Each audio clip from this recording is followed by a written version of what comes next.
You're listening to Scholé Sisters, episode number 73.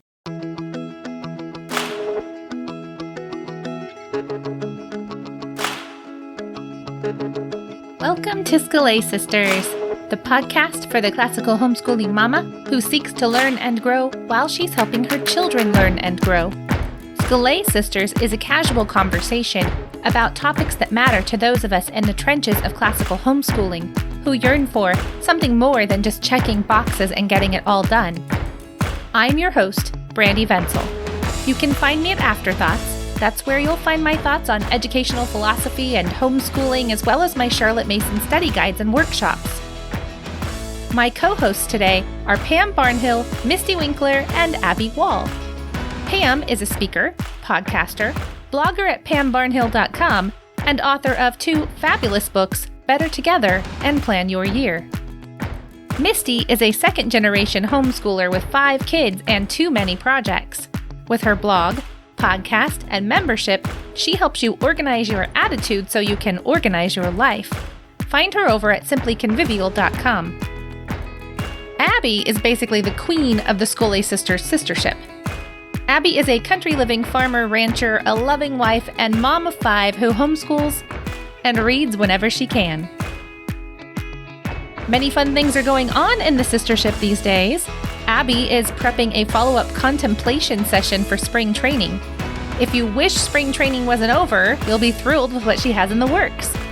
Also, all the Sophies are getting a book bag this summer. They are super cute, and we're very excited about them. To get in on all of this and more, head over to scholesisters.com/sistership to sign up. You probably noticed that today's episode is extra long. Well, our topic was on Scholé and how it changes with the seasons of motherhood. We talked about having all preschoolers, starting to homeschool, the teen years, and then we guessed what the particular changes might be in launching children. As you can see, it was a long episode because it's a big topic. And so, without further ado, let's get to it. Let's start off with our Scholé everyday. Who would like to go first? Okay, I'll go.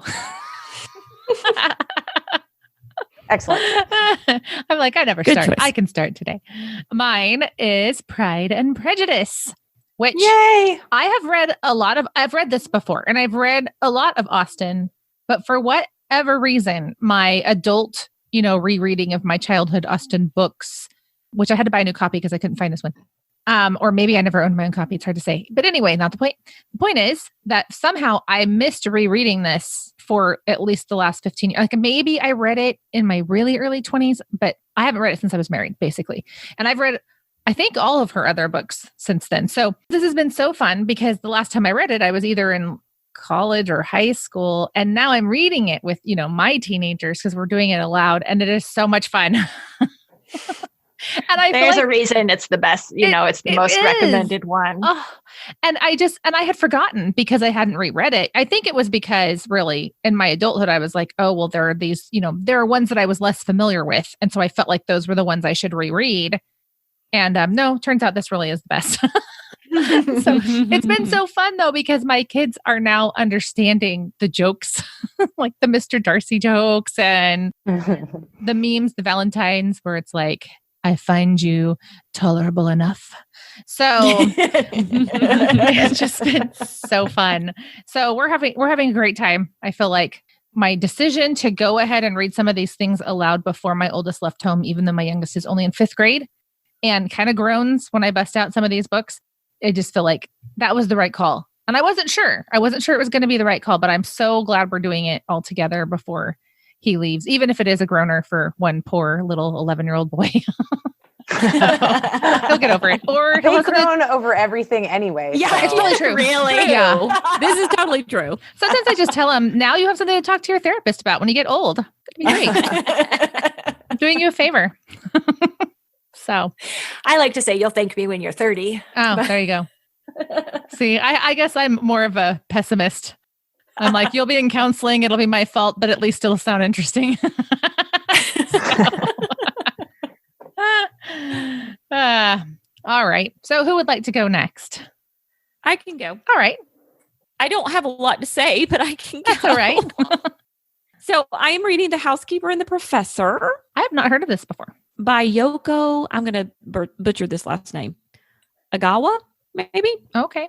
And I like it a lot. I haven't gotten as far as I wanted to in it. I've been having a hard time focusing and reading lately. But Is it all the tornadoes? well, the tornadoes are not helping. Yeah, I bet. Quite honestly, it was one of the girls in our book club had read it and wanted us to read it. Oh. And so we started reading it, and then, we didn't meet. So sad. we weren't meeting. Same So here. I just kept kind of pushing it off down the road. So we are meeting in May, no matter what, because we are going to come. I have 3.5 acres. So we have decided that we can just put lawn chairs 7 feet apart on the front lawn, and everybody can bring their own snacks, and we're going to meet. That's awesome. No matter what. in May. Good for you. So anyway, I'm enjoying what I've read so far, but I'm only 54 pages in. It's an easy read, and there's a lot of math. Interesting. Math. I don't know what I expected you to say, but that wasn't it.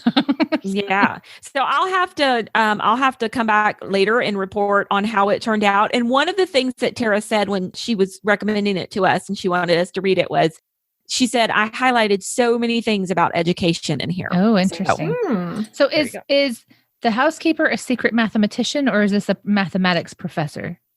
It's a mathematics professor. Okay. And the housekeeper has a son. Oh, so like the fascinating thing about this is he has exactly 90 minutes of short-term memory. So he was in an accident where he lost anything past 90 minutes. It all starts over again. Huh. So it's kind of like 50 First Dates meets, math. Well, I said plus Good Will Hunting kind of sounded like to me. Oh, it's been a long time since I watched that one. So Is it fiction or nonfiction? fiction. Okay. Yeah. I wish I had more to say about it. I'm sorry, I don't. Sounds It's only intriguing. on page 55. I need some more light reading. Maybe I'll get it. Or maybe I'll send it to you. Okay, that was kind of an inside joke, but just so you know, Pam lost a book and she was looking for it by asking people on Facebook. And so I told her I didn't have it, but she could feel free to mail it to me when she found it. So Well, I really want to find it today. It was only The Lover Sings. I can't find my copy. And Amazon says I ordered it in 2016, and I'm like, well, you should contact them. does Dawn Garrett have it? Where is it at? I think I read some of it too. Oh, I'd be like, you failed to deliver this book. Yeah, once I ordered something and it never showed up. Somebody else got my book, so Amazon wouldn't return my money. So I was mad. No, it's been like, I think I read some of it, but it's been here in the house too. You bought it before me. Okay, I thought we had read some of it in our class with Dr. Perrin. See, that's when I bought it. Mystie has your copy. No, Amazon says I purchased it. Oh, I tried. Dr. Perrin did read from it and recommend it. Okay. But I thought that that's when I ordered it also, but Amazon is telling me otherwise. See, I thought there was a reboot of that class or something where he pulled more from that book than he did Leisure, the Basis of Culture. This was a class we took with Dr. Perrin years ago, probably in 2016. Uh-huh. Yeah. I never took a reboot, so it's very possible because I would recommend this book over Leisure, the Basis of, or before even Leisure, the Basis of Culture. It's where I would start. But I'm saving it because it's going to segue into our topic. I'm going last. Oh, okay. You're going last. Okay. Which means Abby. So I still haven't found my copy. I'll keep you posted. Aw. I have a sad little confession. I have had no leisure. So there has been no Scholé Cue every little day. violins playing sad music. No, cue buying sheep. That's true. That's all I've been hearing. And some of you have heard in the Voxer conversations. I mean, I've listened to a few things, but it's, as Mystie is going to talk about it later, it's just not the same. Having actual time to sit and read and think and learn is just not part of my life from March 25th to about now. So, and I did get to read for my book club, but that was for, I had an agenda with that. So, and I was taking notes. So it's a different kind of reading. But lambing went very well. We had wonderful weather and lots of babies were born. So happy day. Good. Did you stare out the fields or at baby lambs and contemplate the nature of the world? I mean, yeah, herding sheep definitely gives you lots of time for contemplation and, counting sheep. She did math. Yeah, did a lot of math and thinking about things, but that's Scholé. It's not reading necessarily. Yeah. That counts. Yes. Actually, lots of long walks. My step count was phenomenal for 3.5 weeks until I ran out of battery on my Fitbit. So, and then I forgot my charger. But yes, it was wonderful. I love it. It's a different type. It's completely different from what we do our normal everyday, but it is so much fun and lots of hard work. So, and I just fall asleep so easy as soon as I shower. You do. Yeah, there is no reading at night because I'm in bed by 8:30 and just passed out. So it's wonderful. Oh, yeah. What's amazing to me is you read about a month less a year than I do, but at least 3 times as many books. I don't think it's 3 times as many. I'm pretty sure it is. I don't like to play the comparative game there. That's the thief of joy. It's okay. I only feel a little bad, so it's all right. Yeah.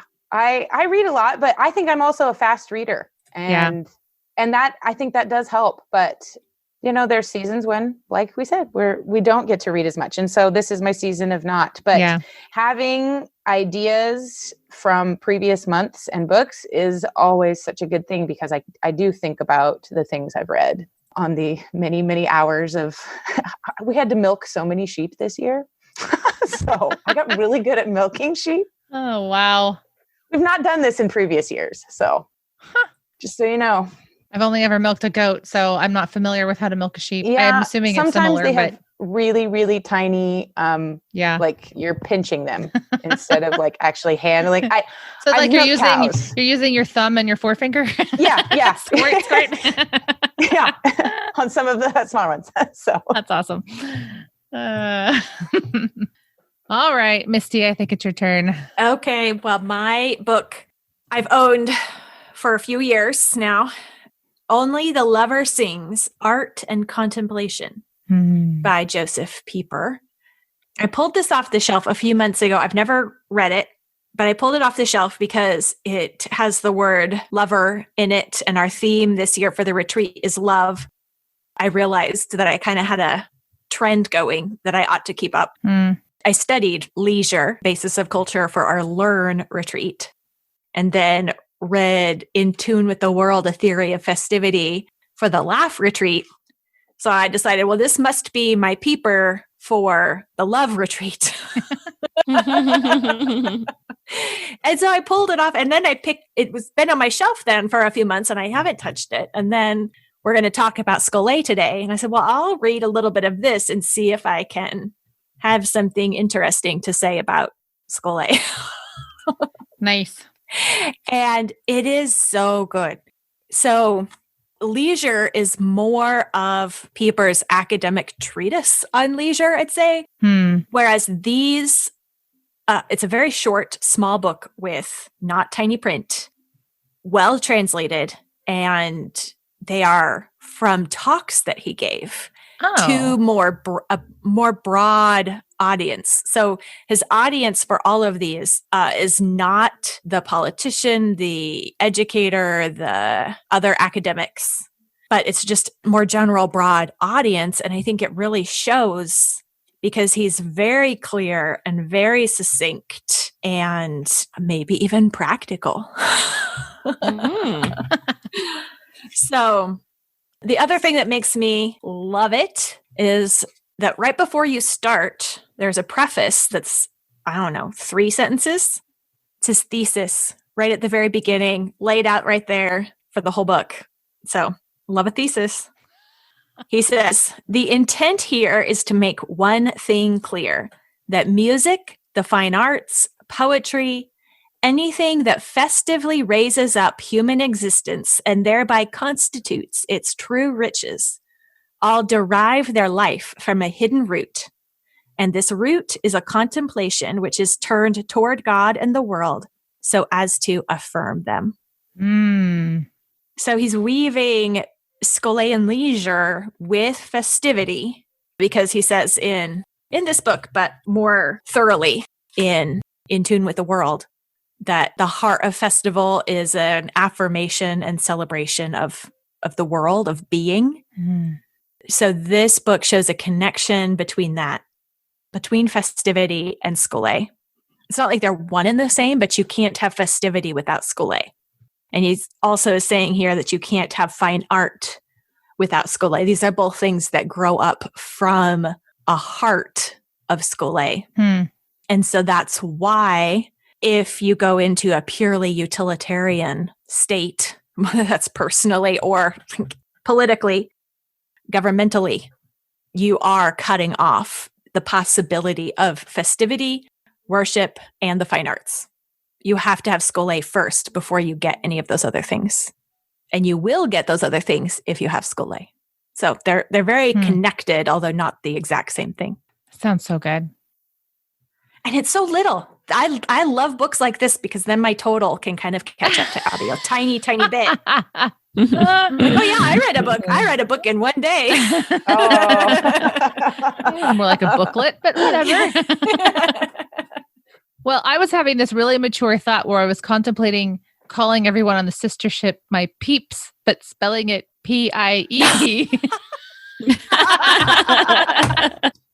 Wow. So you can see how quarantine has turned me into a completely useless sort of person. Okay, can I jump in then? Yeah, because sure. What Mystie said. Okay, so I was thinking about this earlier about the fact that I haven't been reading lately in quarantine and all of that stuff. Because like some people are like, "Oh, I'm learning so much during quarantine," and I'm going to tell you, like for the most part, there are a lot of things that I love about quarantine. Yeah. The total absence of having to go places and see other people and feeling like I'm okay with that. It's the introvert's dream here. Yeah, for sure. So mostly I've gotten in my vehicle to go places, pick up groceries and stuff like by myself. It's like, okay, I'm leaving, but I'm going by myself. I have to. They told me, the government says only I have to go by myself. Only I can go. Right. But I've been in this place. And so hearing Mystie talk about this, if you get in this utilitarian place, there can be no creativity. And I was thinking about this earlier because the other thing Mystie says is if you can't write, you need to read. Yeah. I was just thinking about like the work I've been doing lately and the kinds of things that I've been doing has all been very utilitarian. And I haven't been reading, but I've been okay with not reading. I know that sounds horrible. Because the only thing I've been wanting to do is utilitarian work. Because I think one of the ways that I cope with things is a to-do list. If things are falling apart, I need to put things in order. Oh. And get them done. Mm-hmm. Yeah. TJ. Yeah. Just do it. Yeah. And so that's all kind of been playing together. And it's been okay because I haven't been trying to create anything. I've just been fine with putting all my little tasks in order and checking them off. But now that I'm saying this out loud, I'm wondering if part of my problem too has come from the fact that, I haven't been in church, I haven't been worshiping, like it's just not the same at home. No, it's not. And so I wonder if that kind of, I'm in a season right now, and it's a weird season. Because of everything that's going on, where like all of my reasons have fallen away. And it's like a cyclical thing. Like I can't get into the mood to read because I have these utilitarian needs that are not just like, I don't just have to get things done because food needs to be on the table and, clothes need to be clean, but I have an emotional need to get things done. Does that make sense? Yeah. It all kind of feeds in together, and the lack of worship and things like that. So I just can't get into the place. Right. Well, it's kind of ironic that supposedly we have more time right now, or at least we're at home more right now. And yet those sorts of things are the exact things that make us have a really difficult time taking advantage of the possibility of Scholé time. Yeah. I'm pretty sure that there are other personalities out there where it's a totally different thing for them. They need to get in touch with something. They need to be creative. They need to let the list go. But I don't know. See, I think I cope by doing research, which you would think could be like reading, but actually just turns into weird rabbit holes that make me more nervous. Oh, conspiracy theory. I'm reading. What? I didn't hear that. Who said it's I'm not a theory? sure there's any Just kidding. Scholé conspiracy theories.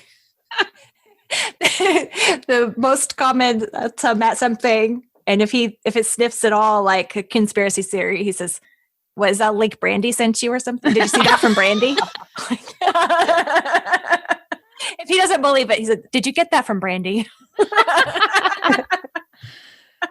Proof I'm a good influence on you. I really feel like my mission hasn't been accomplished until one of the STJs in my house is suspicious. It's so easy. It really is. Sometimes I don't even believe me, but it's too fun to not say it.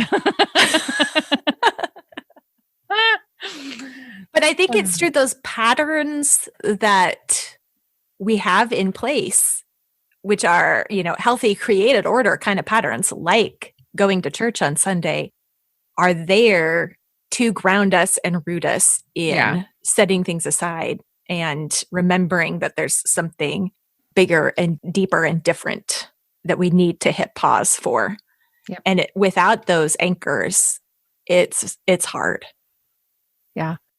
Well, and I know all four of us are introverts, but we do actually like to see other people every now and then. and Like introvert doesn't mean designed to be alone. and not just the same So- people. I mean, Yes, different people.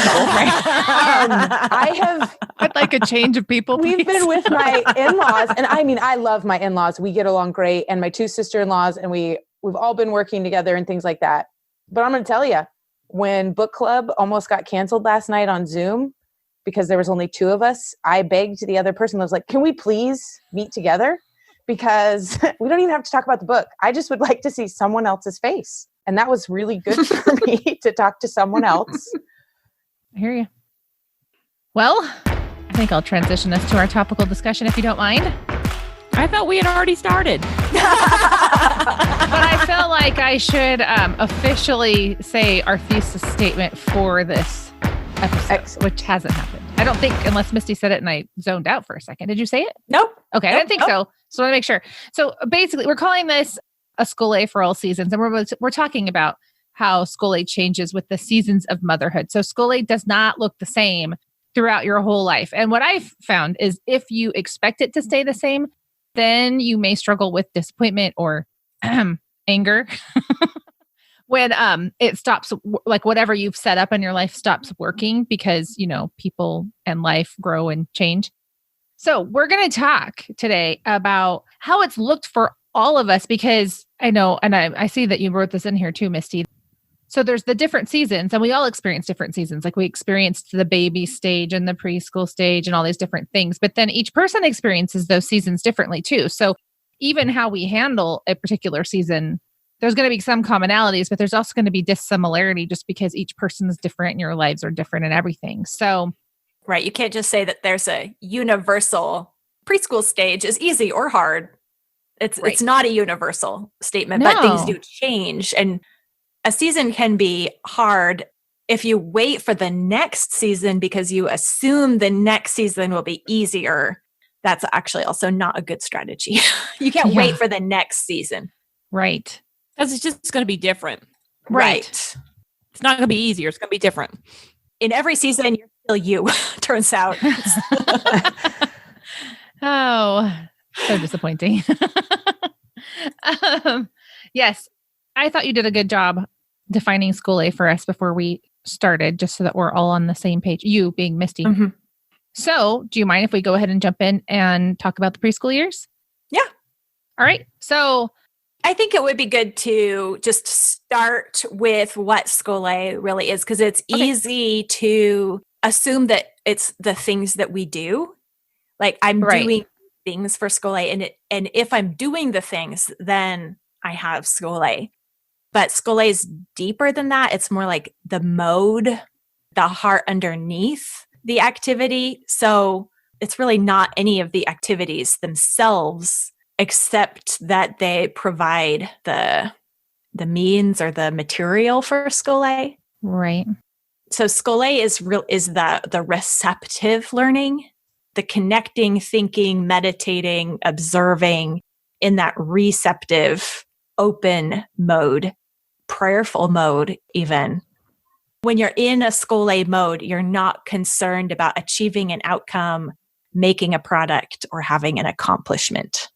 That's a good place to start as we talk about how it's looked different in our different lives, is to say we aren't talking about just reading or any one particular activity has been different, but it's really a mind and a heart space that you have to intentionally work at cultivating. Yeah. Okay. Preschool?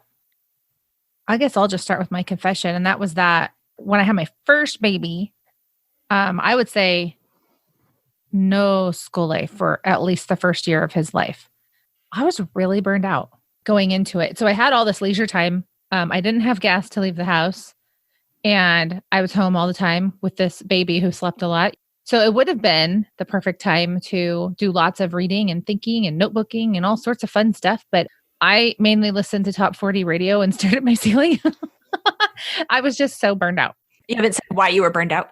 Oh yeah. Okay. So grad school, basically. And planning wedding and all. We just had these really busy 2 years leading up to his birth, between going to seminary, working my job, getting married, all these things. Because he was born 2 weeks after our anniversary. So it wasn't like I had this long leading up to him.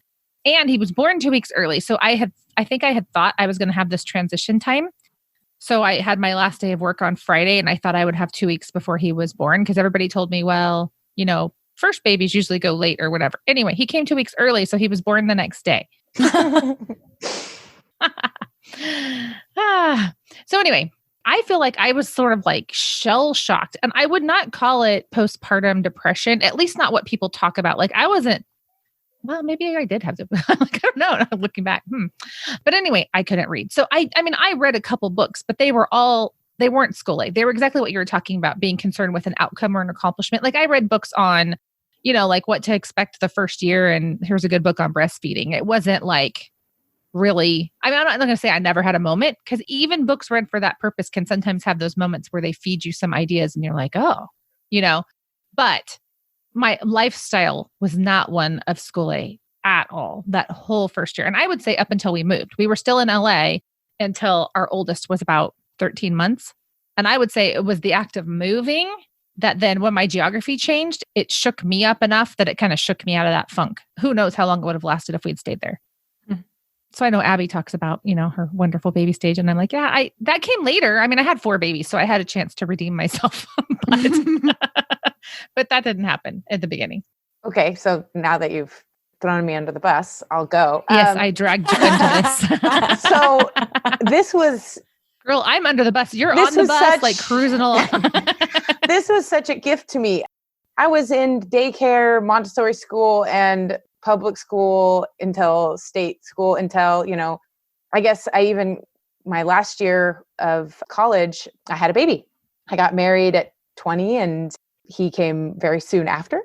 So I graduated college with not even a year old baby. And then I went from school, work, all that. And I'd never not had a job, sports, or something else. So for the first time in my life, when I got home from college graduation, I had nothing to do. I had leisure time. I had stuff to do because obviously I had a baby and things, but I think it was the first time that I was like, I don't even know what to do. So I just started reading. And one of my first things was Pride and Prejudice. So that's funny that that was your school every day. But I went through pretty much all of Jane Austen except her Juvenilia, and I didn't like Emma. Still don't really prefer Emma. Sorry for you Emma lovers. That's okay. We can still be friends, but just barely. And then I just went on a reading kick, and I just went and did classics like crazy. And that just really fed my need for intellectual stimulation. So we lived very rurally, and my husband did not believe the internet was a necessity.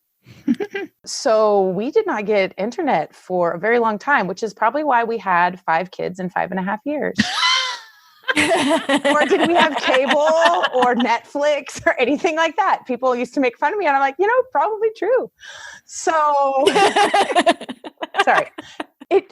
The only thing we could get was satellite internet. And for all of my friends who have satellite internet, I bless you, but it's terrible. It's expensive and you basically have no access. So I just did without and, it was fine until we got the Rural Initiative fiber optic cable, which was, I know that it was after the earthquake in Japan because they took all of the fiber optic cable. And so we were on the wait list. So sometime after that.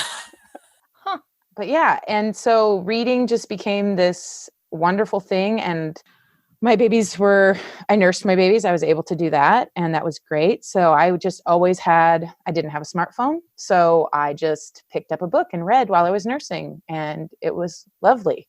We lived out in the country so my kids could play outside and I could read while they were playing. And it was pretty fantastic. Probably my housekeeping skills were not great. Actually, I know that they weren't. So my husband would come home and be like, what do you do all day? And I was like, well, I've been reading and taking care of these children, but obviously not much else. I've improved greatly since my children can contribute now. Yeah, I think during my early mothering years, if preschool means like before we had elementary kids. Yeah, that's kind of what I was thinking. So I didn't mean like literal preschool ages, but as many kids as you had, but before you really started homeschooling. Because I think it's before I really needed to educate. I think it's like when you start homeschooling, then that is a season change for you. Whether you have 1 child or 5 children, it doesn't matter. It's total season change. Yeah. One of the things in reading Only the Lover Sings, in the very first chapter, he makes a distinction between spare time and leisure. And that's one thing that, I experienced, and I'm hearing from you guys too, is that there was plenty of spare time. Yes. But whether or not we used it for leisure, that has to be done intentionally. I had plenty of spare time, and I remember a lot of the times just feeling like I was spinning my wheels, not going anywhere. But I think mentally, and I read quite a bit, but not classics. I read for entertainment and to pass the time and to ignore the housework that had to be done. And I read I read a lot about education, and I learned a lot about homeschooling and classical education. But that was definitely with an agenda. That wasn't just because I was interested. I wasn't interested in the world or learning, really. I was interested in making sure I was going to be equipped and able to do a good job when the time came. So I think I encountered ideas that were seeds planted for the future, but in the moment, it wasn't Scholé. Yeah, that was me too. Like looking at Mystie's description, that was completely and totally me. That's interesting because you guys have pretty much the same personality type. So interesting. Shocker. She probably read stuff with bigger words than what I did, but yeah. Those homeschoolers. But I mean, yeah. So it was either goal oriented of how do I homeschool these children, and the stuff I was reading. So what I mean by Mystie reading stuff with bigger words than me, she was following Cindy Rollins, and so she was probably reading Norms and Nobility and stuff like that. Where I was definitely over here in the more utilitarian book camp when it came to homeschool books. It was either that or it was escapist amusement reading. So I didn't know what Scholé was when my kids were that age. Like I had no idea. No, I didn't. Do you think you need to know what it is though in order to have it? No, because I think I really did. I mean, not all of my reading when my kids were babies were, but I would say that it really was a foundation. So when I heard about Scholé, I was like, oh, that's what a lot of my reading has been doing. So I don't think it necessarily, I don't think necessarily, but I don't know that I ever would have gotten out of like for me, you either read for information or you read for escapism. Well, that's because Right. that's personality though too, right? Partly, but I think it helps to have the category Right. to know see that. what's possible and potential. It can happen without knowing what it is, but I don't think it can happen without experiencing it and wanting it. You can experience it and practice it without having The name. the name. Yeah. And different, it's had different names over the years, for sure. And some people think about it like their devotions, and that is their time. That is Scholé. Like not all devotion time is Scholé, but it definitely can be and ought to be.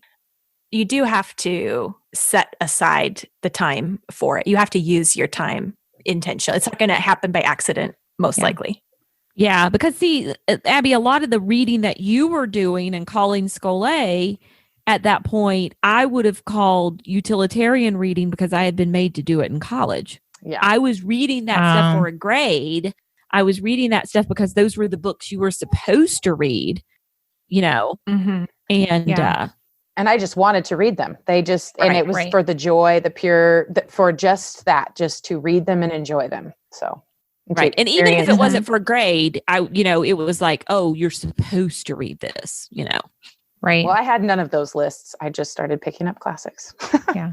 I had no internet. See, I feel like I had tons of Scholé, like high school and college in the summers, because I would live on campus and everybody was gone. And we rented out dorm rooms, like hotel rooms. So I helped run that. But I would have these really long hours where I would just read at the beach, and I read all sorts of stuff, and it was totally Scholé.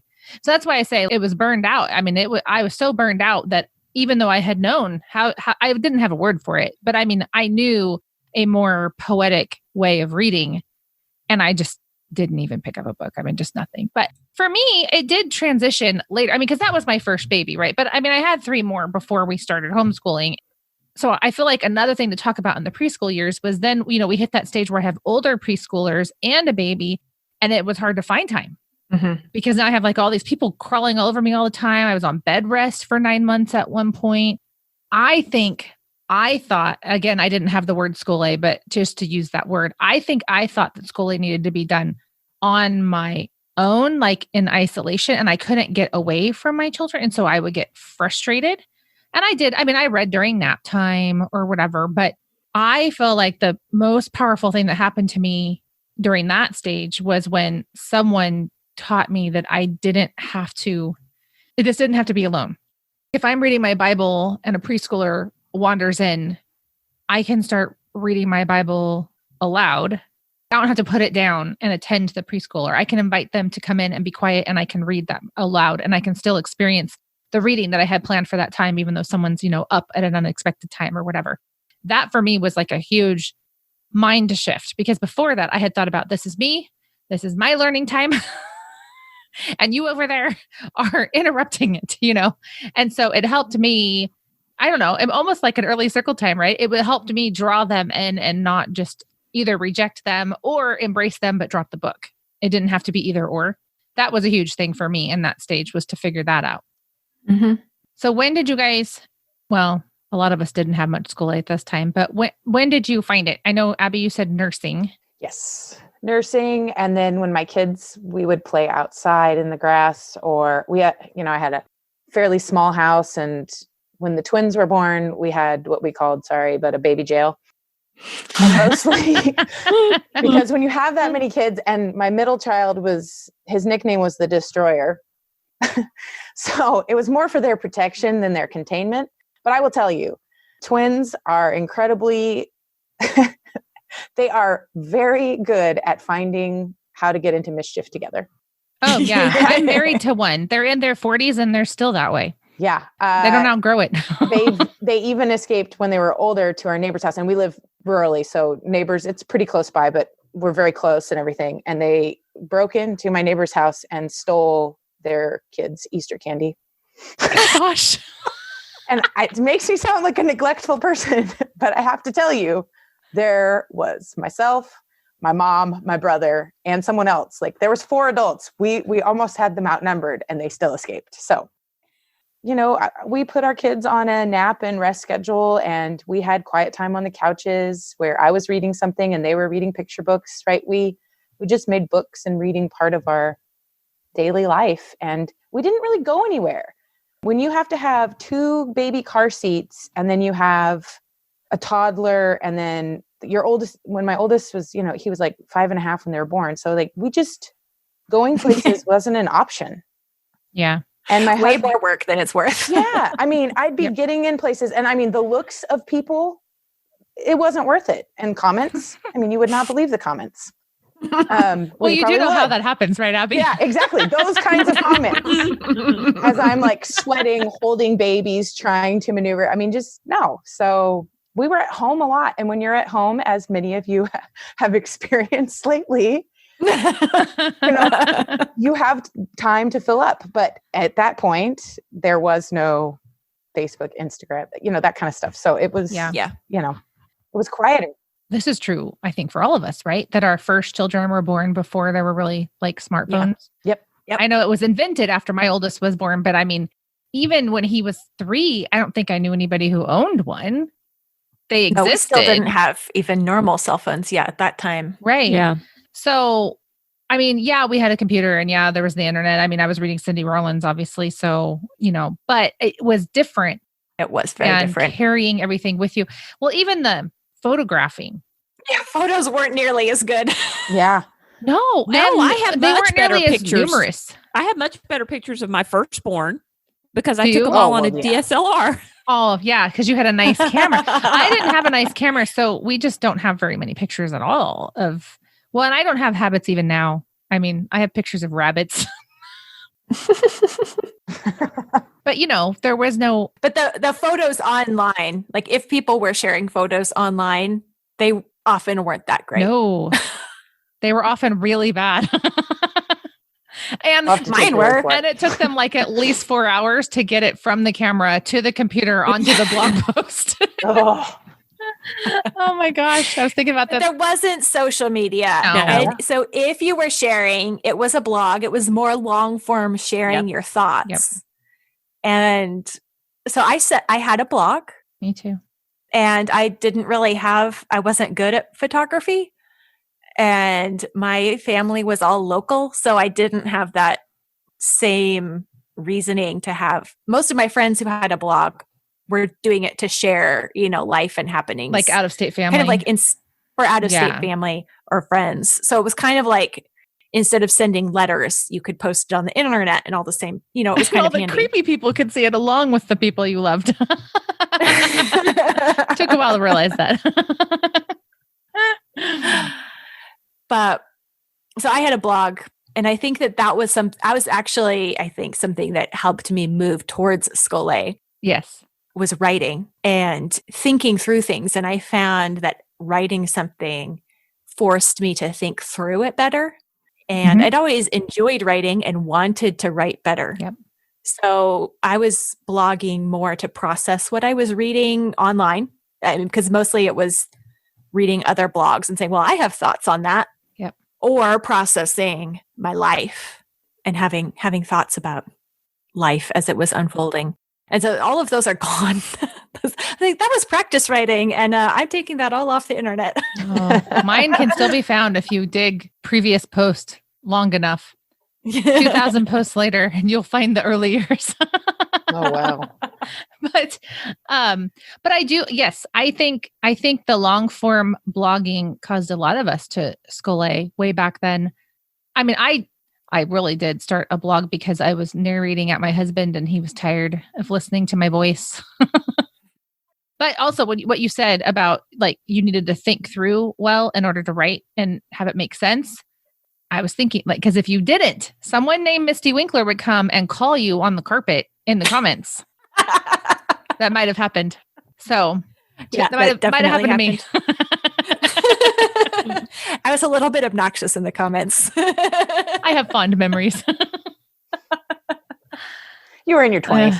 That's true. I was in my very early 20s and knew it all. Yes, I didn't realize I was talking to a child. Okay, so let's move on to elementary homeschool years. I feel like there's the early and later stage, right? Because elementary, you have one student, but then you have a bunch of preschoolers. Does look different than, all or most of your kids are in those elementary years. So even this is going to look different from beginning to later and between people and all that. Because I know, like with you, Mystie, you have 5 kids in a larger spread than everybody else. So you were spread across stages longer than the rest of us. I've never had only elementary. Okay. See, and I did for quite, trying to think. I did for at least 2 years. I mean, it wasn't a long time, but I actually called those years the calm before the storm. I told my husband, like, this is so glorious. My oldest was like 11. That would be. My youngest was 5. Everybody could like buckle themselves into their car seat and, all that stuff. But this was before we started doing the whole, well, now they're old enough to be in activities, right? So we had 2 glorious years. But that's not how it started, because that was later. When we started with a 6-year-old, I had a newborn. So let's talk about the elementary homeschool years. You start to transition. You have now at least one child homeschooling. What's that look like? What'd you learn? How to go? I spent way too much time in nonfiction and researching homeschooling methods rather than philosophy. Pam, I always love it when you bring up John Holt. I was like, oh, I read his whole catalog. Or Achiever. Yeah, well, but the only Charlotte Mason available in my library was like Charlotte Mason that other people had written about Charlotte Mason, not her actual volumes, which is not the same. And a lot of like how-tos. And I probably read every single homeschooling book in my library. And there were lots. I did that. Because I wasn't going to homeschool our kids. My husband was homeschooled, grew up pretty much his whole life. There was a couple of years he went to the local Christian school. Then he got kicked out because he was a little bit rebellious. So his family decided to homeschool, and then the rest of his siblings were homeschooled. So anyway, he was like, well, you're going to be doing it, so it's up to you, but I think it's pretty good. So I came to it later, and then I decided to go whole hog into it, researching way too much on methods and methodology and systems rather than actual philosophy and why of education. Because I was, in a public school setting, why is just because, this is what you do, and school at home kind of ideas. But I knew I didn't want to do that. So trying to figure out how this would work. Mm-hmm. Those were my challenges. I spent a lot of time. I mean, once again, it continued. I spent a lot of time doing that. And then I'm trying to think, I would say it was probably about 2015. So how old would that have made Olivia? She's 14 now. So 9. She would have been 5 years ago. 9. Right? Yeah. So I guess in that time when they was like 9, 8, and 5 years old, that was when I kind of came onto this concept of this is what Scholé is. And my whole introduction was that class with Dr. Perrin. And then I was like, whoa, wait a second. Hold on. There's something else out there. There's something different out there. And so for me, it was feeling my way into, oh, there is a different kind of reading. What does it look like? What can it look like? So when I was growing up, the denomination I was in, they talked a lot about what you were like as a Christian, and like you're a baby Christian, and then you're a little more developed Christian, and you grow. And so I was very much a baby Scholé person at the time. You were a fetus. Scholé fetus. And so like now, and now I would still consider myself probably a toddler. That explains why she can't find her book. But yes. The fact that I don't know where my book is. Yes, exactly. So it was a new revelation to me. It was something new to me. It was something I was dipping my feet into. And the crazy thing is the farther I get along in the journey, the more I realize I don't know much. So I think that's part of the prerequisite of Scholé. The more I do it, the less I realize I don't know much. So true. Yep. Well, and I think that's why people feel like they aren't doing it right, as they start to get into it and they feel that way and think, well, I'm missing something. But that's actually a part, unless you feel that need for repentance, which is how George Grant expresses it, or the humility of recognizing like, I don't have what I would like to have. That's part of the drive and the heart of learning and observing. The research mode and the learning to do something mode is more of that. I'm going to be self-sufficient. I'm going to be good at this. It's about me and my agenda and doing what I want to do. Scholé is the absence of that. And so it feels very uncomfortable and different. It's not self-confident like the other often is. So then people like us who are used to being confident are like, well, what do I do to get confident? Well, I'm doing it right then, because I'm definitely not feeling confident. I read this article, I think it was after Umberto Eco died. They published these like memorial magazine essays and stuff. And something about his, I think they call it the anti-library. And I'm probably going to botch this because I can't remember how much of this was in the article and how much of this was like what I took from it as I was reading it. But he owned, thousands of books that he hadn't read because he had a huge library in his home. I can't remember. It was huge, though. It was maybe 10,000 books or something. It was quite large. And of course, they were all really great books, What I took from my reading of this essay was that he knew he wouldn't read them all. And that was sort of the point. Just owning all of these great thoughts, it reminded you of all that you didn't know. And I felt like that was a very important aspect of becoming an educated person. Because what do they say? Like in classical education, one of the big downfalls is hubris, right? So getting conceited. So if we think about the kids that we're giving this amazing education to and they get really well read and then they encounter people who aren't and they can start to feel really puffed up. But the anti-library is this collection of books that you've never read. You'll never have time to read. You long to read them, but you're only one person. And this is the collection of, mankind, something that's way bigger than you and wiser than you. It actually prevents hubris because you realize that for every book you've read, a zillion more you could read that are actually worth reading, because he wasn't acquiring pointless twaddle. He was acquiring really good books. The piling up of many books, I think one thing that does is it reminds us that, yes, I know more than I did yesterday if I read today, but that's only one part of the equation. As all these books are piling up, I'm remembering how much there is to know that I will never know. And then all that mankind knows is just a fraction of what an infinite God knows. You can't really have a fraction with zero. But anyway, I think that humility should be an effective Scholé. Yeah. That's great. I'm going to tell my husband that next time he tells me I have too many books. I know. I was just thinking the same thing. Umberto Eco said I should. Did you get that from Brandy? Sounds like something Brandy would say. Probably not even true. That's fake news. Yeah, really. I already told you guys that I thought this was a pretty easy stage for me. But one thing that happened around this age was that we founded our book club that still exists. The book club is 11 years old now. So it started in the second half of my senior's first grade year. Is that crazy? I felt like the important lesson for me from this stage was, and this kind of goes for the blogging aspect too, there's something different about hearing someone else's perspective on the reading something and it not just being me and what I thought, hearing what someone else thought and incorporating that into my understanding of book became a really formative thing for me. And I think very Scholé. But on top of that, I felt like being in book clubs, both online book clubs, because that's when we started doing, really going full bore with Cindy Rollins doing online book clubs. But then also my in-person book clubs, those kept me reading when I was super busy. I was supposed to show up. And in the case of the local book club, I was supposed to lead it, which means I needed to have read and thought about it. And when I was juggling all of these children, he's 6 years old. I had 3 kids, 3 and under in addition to him.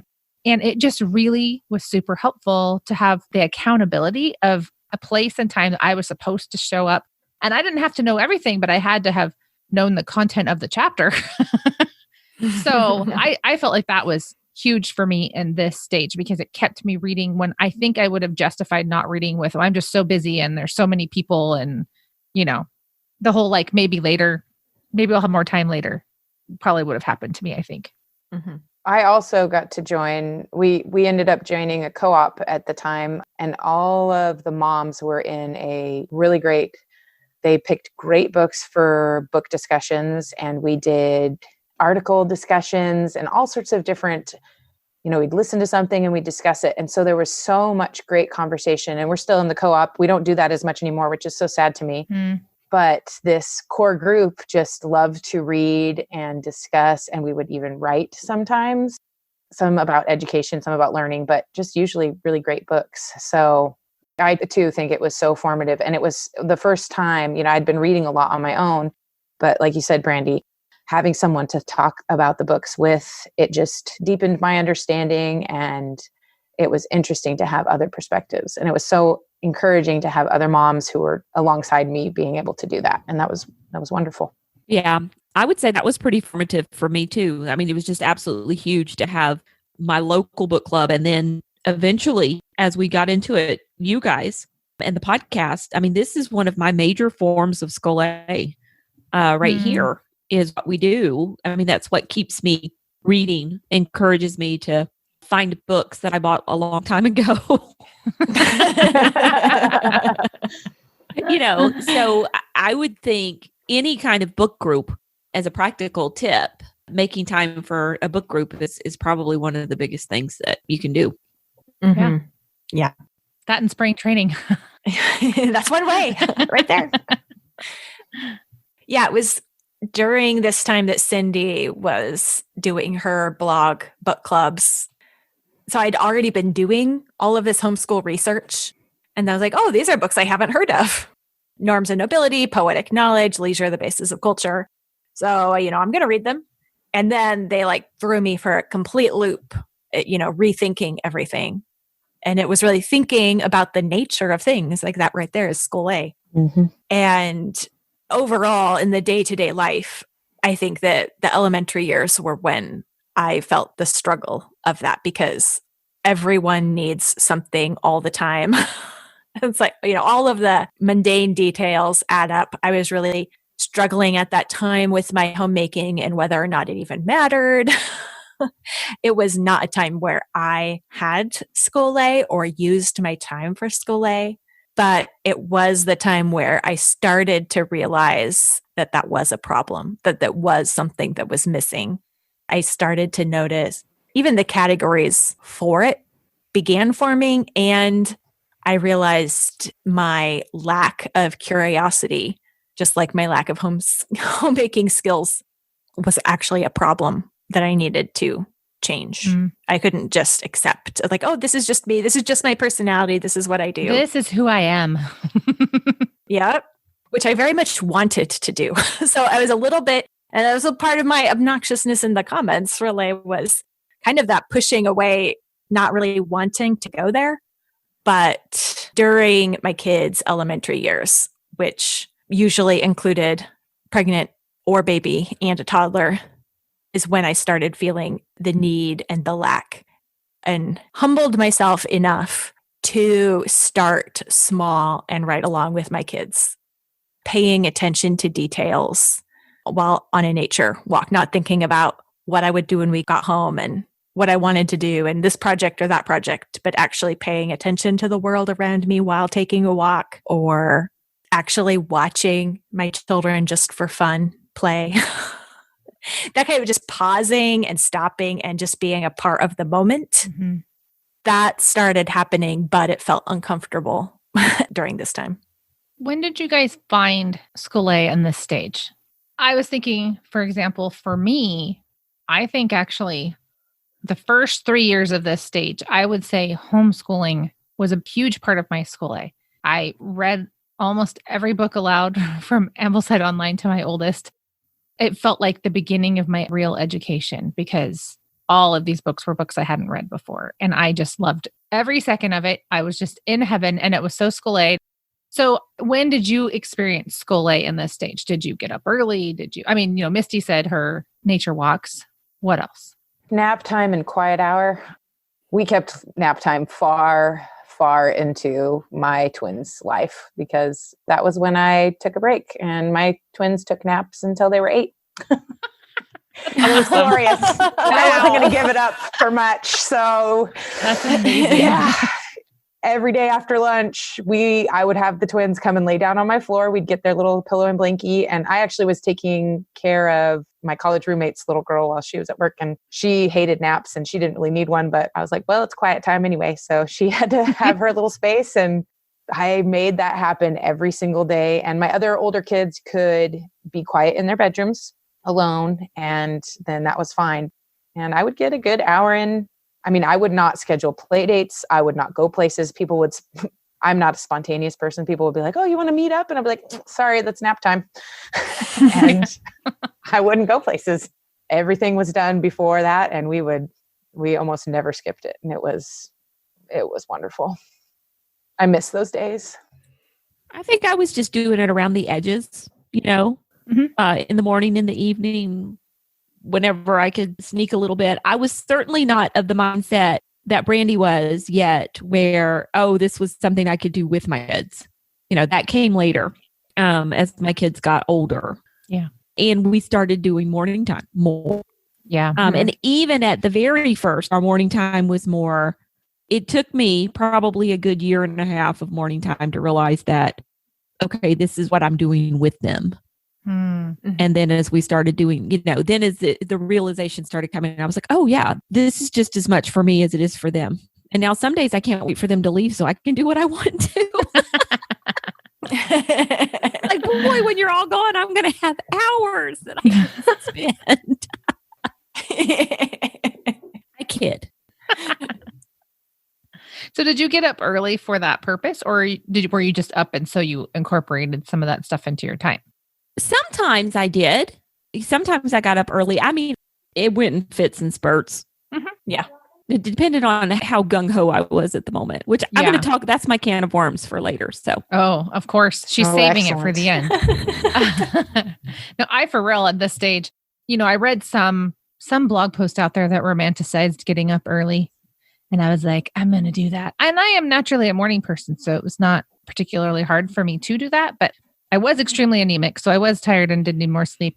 I would get up earlier, and then the kids would get up earlier. So I'd get up even earlier, and then they would get up earlier. And I was like, at some point, because I even had goats, right? I'm getting up. It's still dark to milk goats, and I'm finding like 3-year-olds ready to join me. I'm like, something has to end here. So I got to where I quit trying to get up before my kids, because I decided there was no such thing as getting up before my kids. Even now, almost all of them are larks and are up super early in the morning. But the difference is they don't need to be supervised at their ages. So it doesn't affect me now if they're up early and I'm up early. But it did then, because we don't want toddlers running off or anything. So stealing neighbors' right. Easter candy. Yeah. Yeah. We don't want to be like Abby. Yeah. Neglectful parents. All right. Well, let's move on to teen years, because we are all there. Okay. How many teens do we have? Pam, you have 1 or 2? I have 2. You have 2. I have 2. You have 2? I have 2 and a 12-year-old. So yeah, basically I have 2 and a 12-year-old. Okay. I have 3. I'll have 4 this time next year. This time next year? No, it's more like a year and a half away when I'll have 4. But I'm planning to kick one out before I have 4. I won't have all 4 in the house. So I will have all 5. No, maybe not. Nope, I won't have 5 teenagers. I mean, I'll have 5 teenagers, but one will be hopefully at college. I was on Facebook one time and someone told me they had 5 teenagers, and all I could say was, wow. And she was like, well, it seemed like a good idea at the time.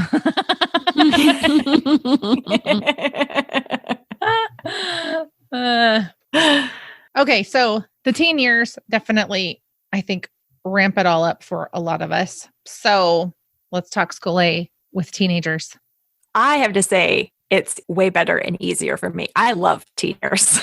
This is like, I was made for this. Yeah. I think that. so. It's good. I really enjoy my children so much more now.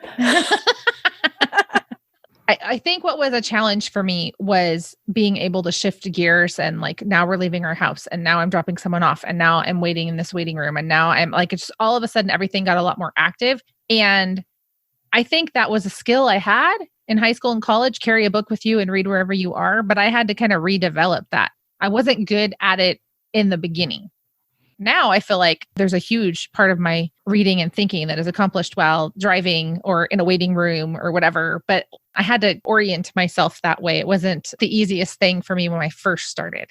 Well, if you have a 12-step program for that, I want to sign up because I was the kid and the teenager and even the person in college because the internet and smartphones didn't come along until way after I was done. But I always had a book with me. I never went anywhere without a book, you know, and I could read anywhere. And I don't know if it was just the kind of reading I was doing then that made it so easy or what, but I will sign up for that class, Brandy. I buy purses now based solely on how many books I can fit in them. Smart. Well, now I'm like, when the doctor calls us back, you know, I'm kind of offended if I didn't get to sit in the waiting room long enough because I'm like, wait a second. I just got here and I haven't finished my chapter. Yeah, when my oldest started driver's ed at 15, scary times. Amen. Right now. A lady from church who had, you know, most of her kids were driving already. So she'd been through it a few times and she said, yeah, it's really pretty bad at first, but by the time they're 16, you can't wait for them to drive themselves. Yeah. It really wasn't until my oldest was about 15 that we started feeling that it started with driver's ed, which was 3 days a week. We've never done sports. For a long time, piano lessons was someone coming to our house or we didn't do them. And so it wasn't until about 2 years ago that we started increasing the number of outside activities. And it hasn't been all the things for all the people either, but just adding a couple. And we haven't had doctor's appointments or anything, but it does help when you have a driver. Amen. I'm going to miss that because I am losing, well, unless they quarantine us into putting off college or something, but I'm going to lose one probably in the fall. And I will not have a replacement for like a good 6 to 8 months, I'm guessing. So,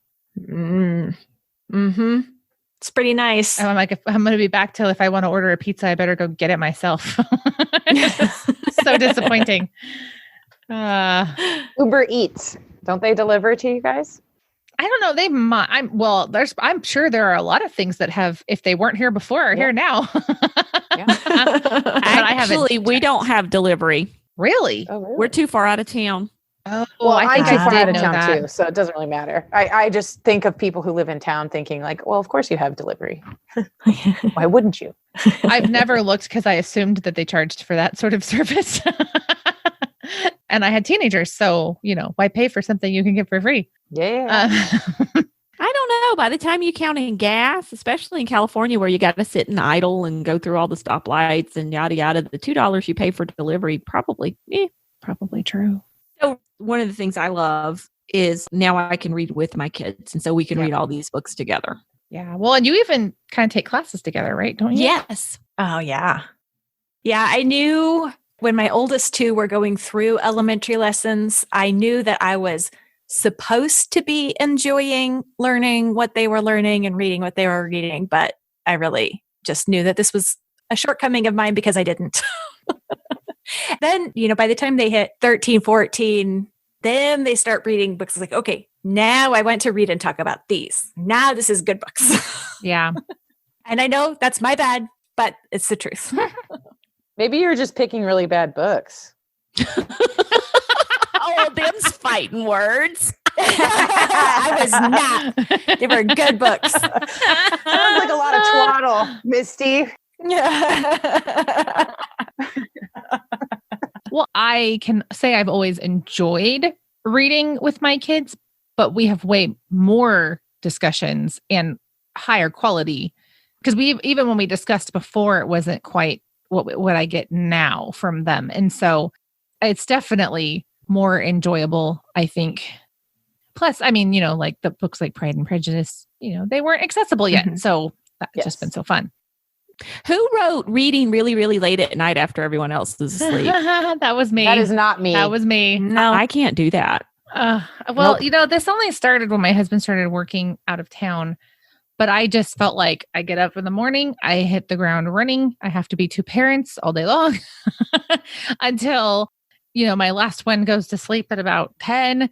And so that's when I read my Bible by myself. And that's when I read by myself is usually between like 10 and 11. And it doesn't mean that's the only Scholé I'm getting because like I said, I'm doing like the waiting room stuff. And I mean, right now, I don't feel so much the need for that because right now with this whole lockdown thing, there is more leisure time and I read sometimes in the afternoon and all that stuff. But just when Sai got his out of town job, I felt like staying up a little bit later and reading in that time is what has helped me keep my sanity. I really felt like I was going to lose it a couple times. And I really think it's because the reading provides me a certain amount of stability because my world doesn't get too small and sink in on me where I think my problems are the biggest problems anybody could have. Mm-hmm. So that's been sort of my lifeline, not so much right now, but in general, the last couple of years. I get that. I stay up later when when my Matt's not home and he's gone. When he's home, I'm like, peace out. But when he's gone, I stay awake, which just seems odd because he's the night owl in our family. So he won't listen to this. So my secret is safe. I think it's just because it's the routine's off and it's longer days with family and you just, I need to unwind. Yeah. I have the same problem, but I can't spend the time reading. Mm-hmm. I get that. Or I can't spend the time, if I do any kind of reading, it's, bubble bath reading. It's not Scholé reading. Well, I did also watch all 8 seasons of House, so it's not all.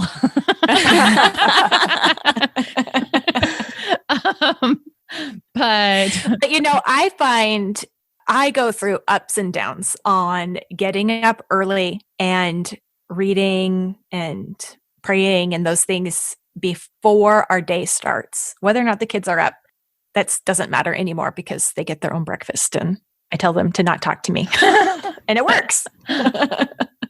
But if I don't, and I don't get up and it does feel like that getting up and just hitting the ground running, I find that on those days, I never really do get to. Yeah. Like it just sets the tone for the whole day and my whole mode. And Scholé doesn't happen at other times because it feels like a scrambling one thing to the next kind of day. And I've known that for a while, but I still have ups and downs. Sometimes I'm up in the morning and sometimes I'm not. Yeah. Let's see. So when to find Scholé, waiting rooms, during practices, really, really late at night. Audiobooks in the car. Okay. Reading alongside with your teens. I would still say morning time. My favorite years of morning time have been the teen years. I'm just so enjoying what we're doing right now. Yeah. Mystie, I was thinking about this, but you were saying that, it's better for you when you get up earlier. I think for me, the reason why I don't really notice a difference is because we do breakfast and roll right into circle time. And so we pretty invariably start off with Scholé type activities, no matter what. Like even in the summer, we'll do a very, very short circle time, but we still do a circle time even in the summer. So I think that's why I don't notice a difference whether I'm in one of those stages or out of it. That makes sense. Morning time is definitely an important one. And during the elementary years, I had a lot of kid attitude problems during morning time that I think were finally outgrown. And so now our morning time, it's good and I like it and it works, but it is a little bit stretching or awkward sometimes going from, 16-year-old to 7-year-old when you're like the memory work review and what we're doing. It's like, who's it for? Sometimes it's a little bit tricky, but it's good. Yeah. So you have a bigger spread than me because I've only got 17 to 11. There's a difference. Yeah. Well, and my younger kids kicked my oldest out for morning time. We had a year where that happened too. Unlike memorizing Bible verses, it became like theology battle. So, which is great. Discussion is great. But I mean, my kids the other ones would just put their heads on the table and be like, stop talking. Just can't we get through morning time? Do you have to make everything an issue? So I think I was during like catechism questions and answers, and he just had a hard time repeating back the answer that was in the catechism. So I was like, I'm sorry, but this has been around longer than you and theological presuppositions. So I'm going to go with this. You find me the Bible verse that contradicts this, and then we can talk about it. So yeah, he got kicked out for a while. So we have a portion that he's allowed in, and then he gets to exit. So. Well, I will say in my plans for circle time, I have I think it's 6 rows, maybe. My senior stays for, it's 4 of them. And then he goes and I finish the last couple with my other 3. Because there are some things that I'm doing with them that he has already done, or like the grammar, he's way past it. So he's not there for the whole thing. But he's there for probably 2/3 of it this year. And I really love it. So the next stage, which I would call the child launching stage. So none of us have done this. We have no graduates yet, but we're all heading that way. Me in a couple months. We can't really know what that's going to look like.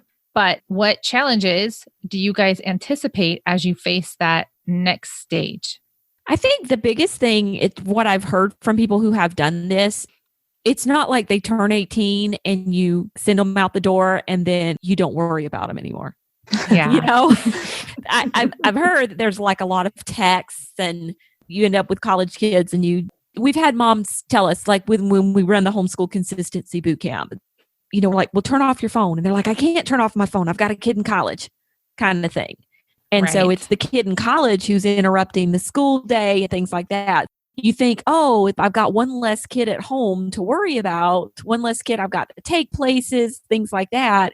But I think there's a whole new set of stuff that's related to that.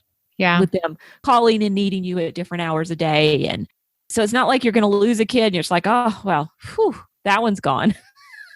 So now I only have 2 to deal with here. So it's going to be easier. I think there's a whole different set of stuff. So I'm trying to anticipate. I think that's true, but I think that can depend too. I don't know. When I went off to college, I never called my mom. Well, yeah, I think it can depend on personality. Your mom is such a sweetheart too. I'm sure your mom was completely confident in and didn't worry ever. Yeah.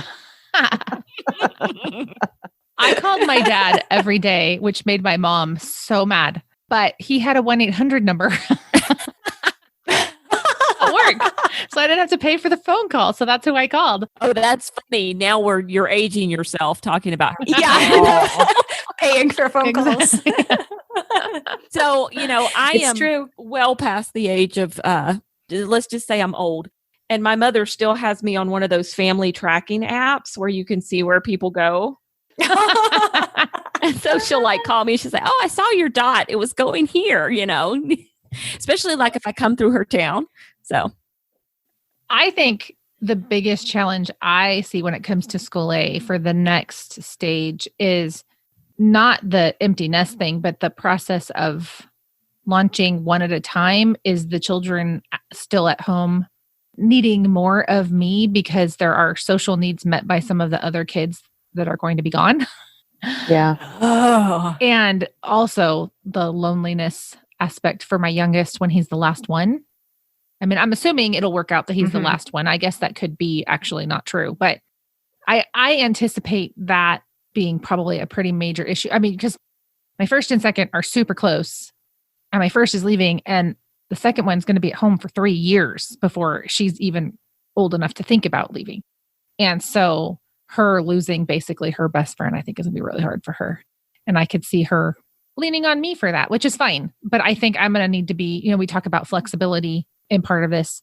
I'm probably going to have to make sure that I'm not go away, I'm doing my Scholé, So, well, maybe that's where you do kind of more mother-daughter book club kind of. Yeah, I think so. And I think it's funny, a few years ago, I would have been I don't know if she would like that. But now that she's older, I could totally see that happening. So it might work out fine.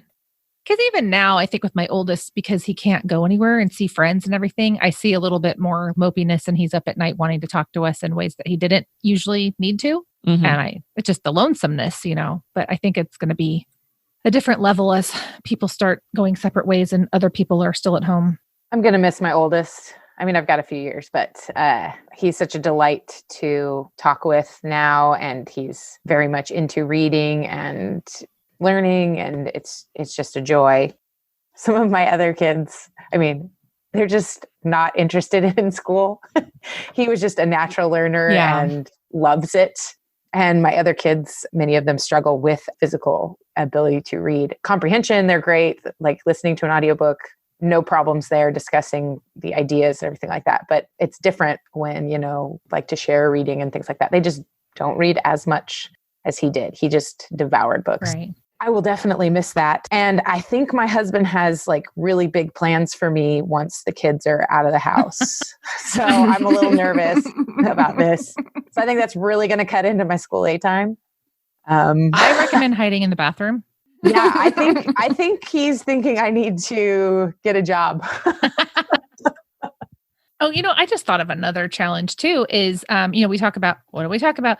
Read widely, think deeply, apply faithfully. Okay. So I think the reading widely is something I'm really going to have to think about next year, because so much of the breadth of my reading list has been provided by the fact that I'm pre-reading for my oldest.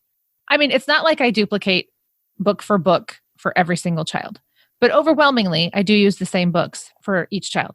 And so I am not going to have this pre-decided list of books that I need to read.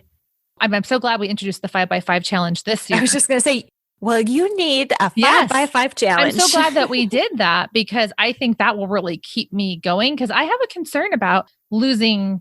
I feel like I've developed all these disciplines, but there's built-in accountability that's going to go away when all my other kids are, for the most part, reading books I have already read. Did you get all the way to year 12? Because I know you took 1 year off to do like the great books thing. So did you get all the way? I did. And so when my second hits year 11, I probably will go back to having a little bit more pre-reading. But what I did this year for his year 12 was a combination of year 11 and year 12. And so because of that, I have read some of year 11 and a lot of year 12. So even then, that's just one more year of pre-reading. It's not next year either. So I don't think I'll need to plan to read, but if I want to actually be well-read in that sense of reading widely, I think I'm going to have to be deliberate. And maybe that's just deliberate in my book buying, because then what's here is breadth automatically. So you're just saying you need to buy a lot more books. Which is basically the theme of this episode. So, I need to keep myself humble by investing in a very large library. Right. A humble bank account and humility in what you're reading. That's true. Well, anything else before we end our marathon episode? Oh my yes, God. I do. I haven't heard a can of worms. That's right. Worms. Here we go. Yeah. All right. So I was thinking about this as I was, I think I was in the shower. As I was thinking about the episode, and I was like, I think one of the things we need people to know is, you say, oh, preschool and it can look like this, and elementary school and it can look like this. But not only are there seasons across our seasons of motherhood, but it's going to ebb and flow within a year or two. Yes. Yeah. Yeah. One of the things we get in our heads, or maybe it's just me and Mystie, is that like there's this perfected state of what this looks like, and we're going to be able to maintain that all the time. Mm-hmm. Yeah. We get there. That is definitely must be a TJ thing, because that's not how I think. Okay. Well, I'm speaking to TJs out there. This is not like wearing your Fitbit. And I think the whole Fitbit mentality, and I know I'm talking to a bunch of Fitbitters here, though, Brandy, I haven't seen you in a while. Disappointed in you. Mine died, and I now have a manual pedometer. Oh. But there's this mentality that we have a certain number that we've got, and we've got to do it every day, Right. And so I want us to keep in mind that it's going to ebb and flow over the course of a year as well, or even in a month. And so maybe instead of saying, well, I'm going to shoot for reading X number of pages a day, or reading so many minutes a day, or something like that, maybe we should set some longer goals for ourselves. I'm going to attempt to read this much in a month. And then it's okay that there are days that go by that you don't. And then there are days that go by that you read more. You know what I'm saying? Yeah. And then I think we've all experienced now that you can set up good routines, and then life can change very quickly, very drastically. Yes. And then it doesn't work anymore. Right. And so I think we need to recognize that it's kind of like Mystie's housework thing. You're not going to get to this spot where everything's perfect and wonderful, and you're going to be able to maintain that forever and ever. Amen. That's what happens. Just like in our school year, we slump in November and we slump deeper in February, and you may start strong and then you struggle to finish, or whatever the case may be. You're going to have that rolling thing going with your Scholé throughout the year or two. Yeah. So we're looking for long-term consistency rather than maybe even a weekly, because there's even weeks where there's certain days I am able to read.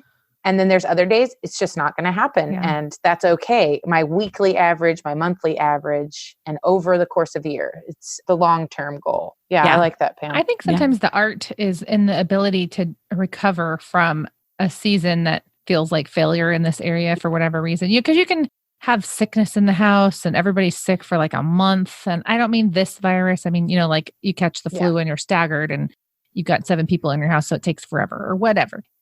Having a plan of action to recover from that instead of just letting that become the new normal. Sometimes that's where the key to success lies. And being able to ease back in rather than just go back to what you were doing previously, right? Yes. If you had built up a habit, just like your steps analogy, sometimes you just need to lower the standards a little bit to get back into that small habit again. Instead of 30 minutes, it's 5 minutes, and stay with that. And that's much better than the all or nothing attitude. I was going to make an analogy with heroin drug addiction, but I decided it was inappropriate. So yeah, don't do that. And I think that remembering too that your Scholé does not equal your page count either. Yeah. Or the kind of books or amount of time, Right. And so, the important parts of Scholé are going to church and having some time for prayer. Prayer is the most important Scholé. So that's where to start. And that is Scholé, and that counts. A lot of times our biggest problem can be what we count. Yeah. And what we allow ourselves to count. Yeah. If Scholé is a mode and a mindset, then you can't just jump into the deep end of reading. Yeah. You have to wade in, and you start with worship and prayer and attentiveness to the world around you. Right. Curiosity and wonder. I've been giving this advice lately in Charlotte Mason boot camp. People ask about reading Charlotte Mason, and it's like she wrote so much, and they want to know what she has to say, but it just seems like this insurmountable task to read her when you feel like you need to start homeschooling on Monday. And I mean, what I've been telling people is it's a long-term project. There's no race. You don't have to be on any timetable. I mean, there are people who do that and they do it successfully, and that's fine. But I think there's huge value, especially when it comes to thinking in this Scholé mindset of saying, I'm going to pick up this book most days and I'm going to read a complete thought, and then I'm going to put it down. And if that complete thought is in one paragraph, that's fine, because there's so much to think about when you read through a complete thought of hers, especially if you haven't read a lot of philosophy. And so this is the first time you're hitting any of these ideas. That's enough. And it gives you something then to meditate upon while you're, folding your laundry or making dinner or whatever. To me, that's a very Scholé experience. And yet the reading part didn't take that long at all. I think having that mindset helps you back away from the idea of, I'm going to read this person's entire works, in 1 year or something. Yeah. I mean, that's the tortoise and the hare. Who wins every single time? The tortoise. The hunter. So obnoxious. Okay, so I have a Scholé Sisters challenge. Okay. We should come up with a month in the Sistership or whatever where we're focusing on Scholé, but the focus is not what you've read. It's like how can you Scholé with reading the least amount possible? I mean, I don't know how to do it. Would it be so what have you thought about? Yeah. So how can we thinking time Scholé without contemplation? Yeah. Yes. Without reading. So are we thinking about things we've read before, or I don't know, but we've got the 5x5 challenge and it's worthy. I mean, it's completely worthy. And it's reading widely, but the thinking deeply. But every time we talk about Scholé, it's also reading focused. True. Mm-hmm. I really like the challenge. I like the challenge of Scholé that's not even tied to reading. Yeah. People can then get it in their heads that Scholé and reading are the same thing.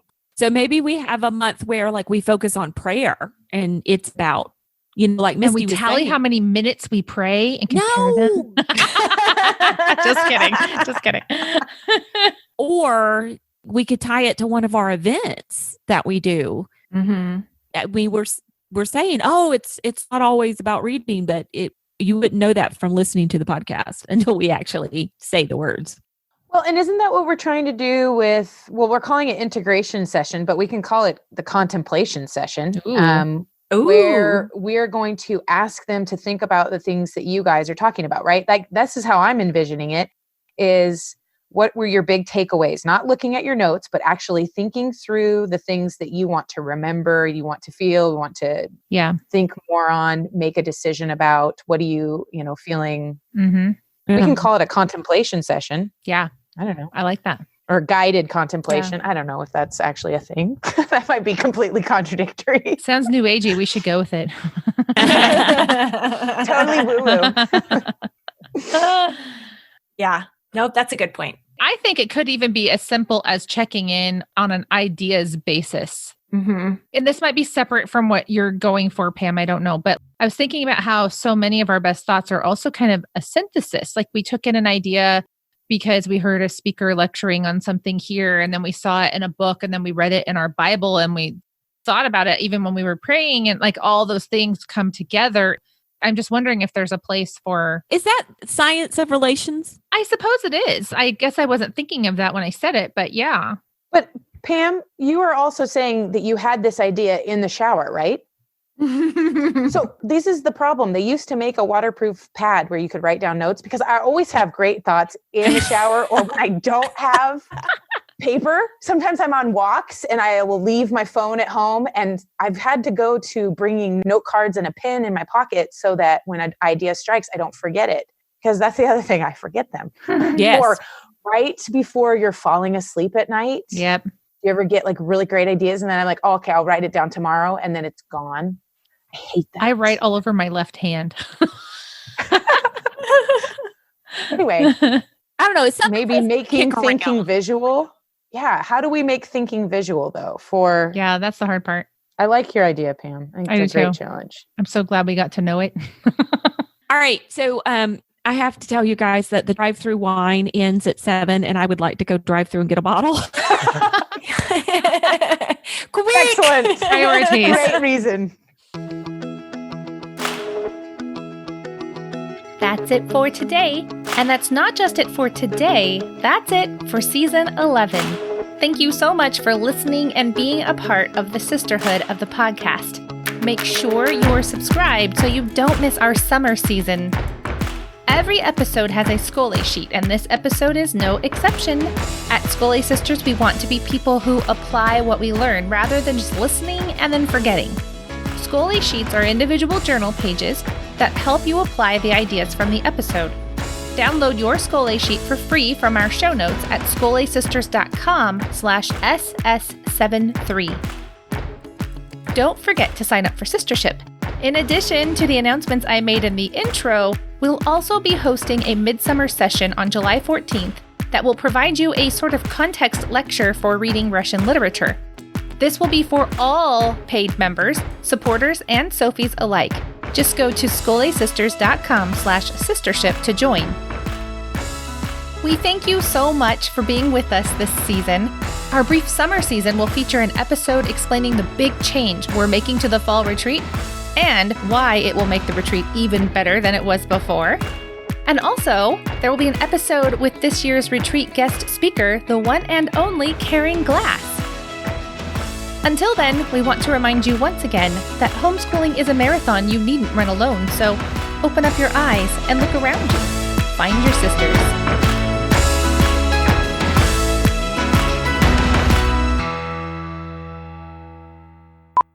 Sorry, I've been really busy today. I've been mothering my children. What?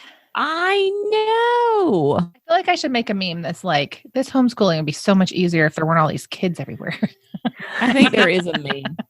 Probably. Who else is tired of all this? Yes. Yes. And I really haven't even been experiencing it.